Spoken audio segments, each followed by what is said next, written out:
Children said their teachers performed satanic rituals, dragged them through secret tunnels, and could fly.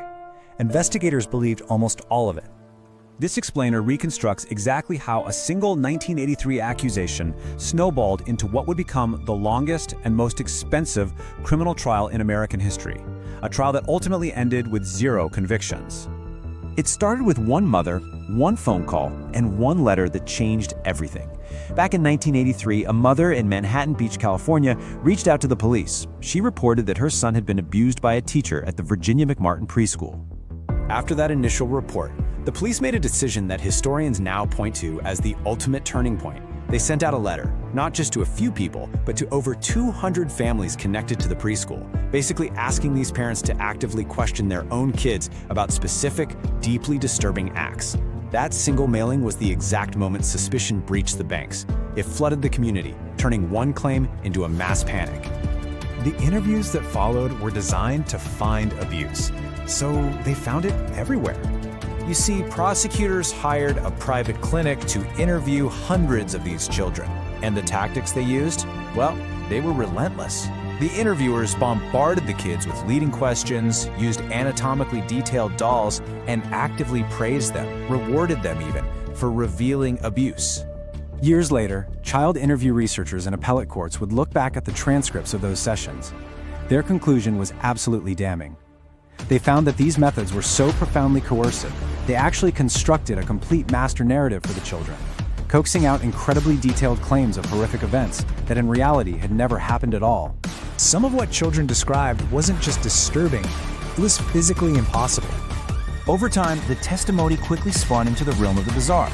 We're talking about claims of secret, sprawling underground tunnels beneath the preschool, animal sacrifice, even a teacher who could literally fly.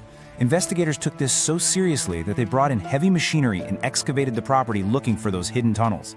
And the evidence they found? Absolutely nothing. No tunnels, no corroboration of any kind for the more extreme claims. Nothing.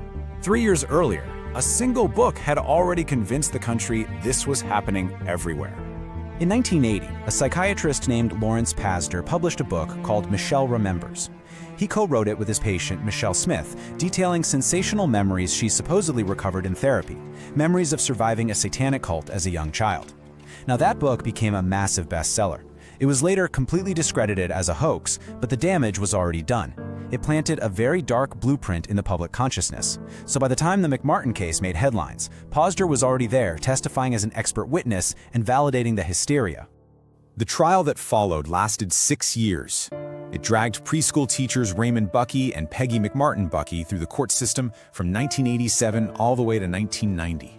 It cost taxpayers over $15 million. And yet, what became the longest and most expensive criminal trial in United States history ended with 0 convictions on any count.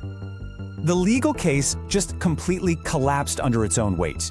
After years of exhausting testimony, deadlocked juries, and irreversibly destroyed lives, all remaining charges were dismissed. Defendants who had spent years sitting in jail awaiting trial were finally freed.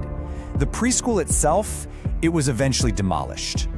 In 2005, one of the accusing children finally told the truth as an adult. His name was Kyle Zerpolo. He had testified as a young boy that he was abused. But as an adult, he publicly recanted his testimony, and his explanation really pulls back the curtain on the psychological pressure these kids faced. Kyle explained that whenever he denied the abuse, the interviewers just insisted it had happened anyway. They ground him down, day after day, until he finally learned to just tell them what they wanted to hear. This case didn't just end a school, it changed an entire field of psychology. The sheer scale of this manufactured panic directly informed the groundbreaking work of psychologist Elizabeth Loftus. Her research into memory suggestibility showed the world how easily human memory can be shaped, altered, or even completely implanted by suggestion. Because of cases like McMartin, courts, law enforcement, and therapists permanently changed how they handled recovered memories and child testimony.